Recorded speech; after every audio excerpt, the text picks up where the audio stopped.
तर भंडाऱ्यामध्ये सकाळपासूनच मुसळधार पावसाने सुरुवात केलेली आहे, बरसण्यास सुरुवात केली आहे।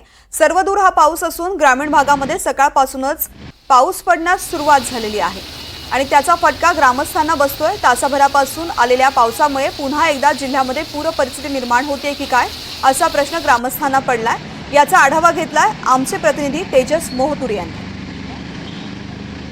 भंडारा जिल्ह्यात सकाळपासून मुसळधार पावसाने सुरुवात केलेली आहे। एकंदरीत काय 7 दिवसा अगोदर भंडारा जिल्ह्यातील लाखंदेपूर असेल, पवनी असेल या ठिकाणी अतिवृष्टी पूरजन्य परिस्थिती निर्माण झाली होती। काल सकाळी पाऊस आला, मात्र दिवसभर उसंत घेतली, मात्र सकाळपासूनच खऱ्या अर्थाने जिल्ह्यात पावसाने सुरुवात केलेली आहे। आपण मोठ्या प्रमाणात इथे संपूर्ण पावसाचे पाणी हे रस्त्यावर आल्याने संपूर्ण जलमय वातावरण एकंदरीत आपल्याला दिसत आहे।